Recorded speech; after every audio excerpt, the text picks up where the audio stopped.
Well, welcome back to the channel, and I hope you're having a blessed day. And if you're not subscribed to the channel, I hope you take this time, seriously, to subscribe.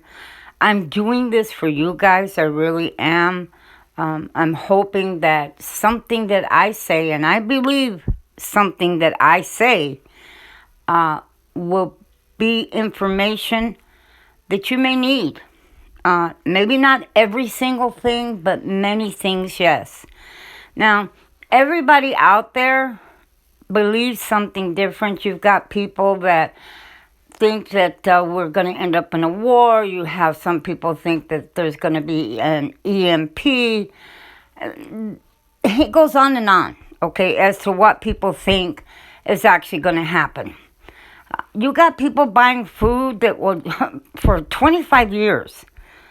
And I have always said, and I've told other family members, if we're going to be without food for 25 years and we need to stock that long, I don't want to be here. And I'm not going to stock. You can forget it. Because I have no plans on being here. I just don't. So, I guess what I would say is we're each individuals and we all will do different things. And I will continue to do what I have done since I was in my early 20s. Early 20s. And you're looking at over 45 years that I have been doing the same thing. And that is putting food away for difficult times to get me through. And like everybody else is trying, this was some new prepper idea which shocked me because I've been doing this for, like I said, 45 years. This is nothing new to me. And I was surprised that people were running around, prepper, what's a prepper? Well, my son says, Mom, you are. You've been one all for a lot of years, you just never knew it. I was like, okay. And I had a lot of recipes, and he really wanted me to do a channel, put a lot of recipes up, because, I'm older. He was concerned maybe I would leave this world, and he wouldn't have a way of knowing a lot of things that I have cooked, how to do it. And a lot of things I have cooked are to get you through hard times. This is what this is about. This channel is not about how to make fettuccine or lasagna or any, fancy food. This is how to survive on what you have and how to do it just basic, because you're not going to be able to do the fancy stuff. If an EMP hits, you ain't going to have electricity. How are you going to keep anything? You ain't going to have a freezer. You're not going to be able to get gas. The list goes on and on and on of what you cannot and will not be able to do. But here it is. Beans and pasta. I have always stored beans and pasta. And I want you to understand that is not the only thing I have always stored. Now here I'm just showing you a couple of beans, but I have more than just this kind. I have pinto beans here, white beans, the large lima beans, red beans. I also have black-eyed peas, lentils, garbanzos. I have always kept a huge variety of different dried beans. Why? They're cheap, they fill you up, they're good for you, and they're not hard to make. You just need a little water. That's it. Now, there are a couple things maybe to remember when it comes to beans. And one of them, I think that you should stop and think about. Don't store beans that are not your favorites or not beans that you like.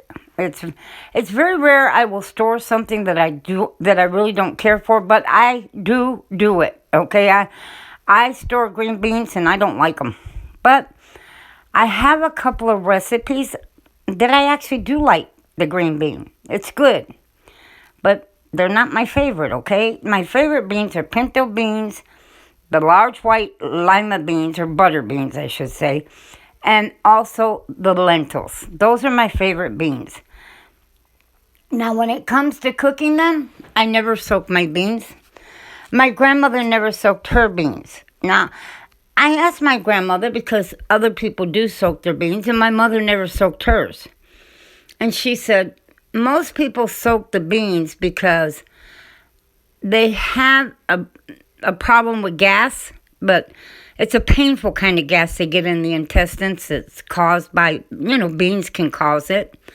And so soaking them helps get rid of some of that gas. And she said, and also soaking them helps soften them. If you had a bean too long and it become too hard, usually soaking them in some hot water overnight would help that. But nowadays, as much as we cook our beans, as quickly as we use them, because most people don't keep a lot of beans on hand, but they used to. They would keep beans for 4 and 5 and 6 years.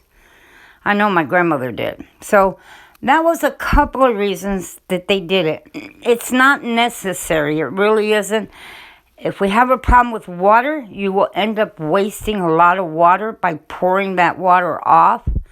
You may say, well, I'll give it to a tree or something. But like I said, if there's an EMP, you won't be getting no water. And, I keep going on and on. There's a lot of things happen. You're not going to be able to get it. So it would be better for you not to soak the beans and use the water for yourself to cook your beans. A second thing to think about is how quick do beans cook and which ones cook the quickest. You might want to stop and think of maybe carrying a few canned beans also. In case something happens, windy day, whatever, you can't cook, or you need to open the can and not cook the beans because it's going to take too long, something like that. So you might want to think about keeping some canned beans on hand also. And also, you may want to think about which beans cook the quickest. Now, for me, I think lentils and black-eyed peas are some of your quicker beans. But there's some beans that are good for soups. You can throw more into them, so they have their purpose. Lentils, I think, is one of those. I throw broccoli and cauliflower into my lentils. I love it. I eat it like a soup.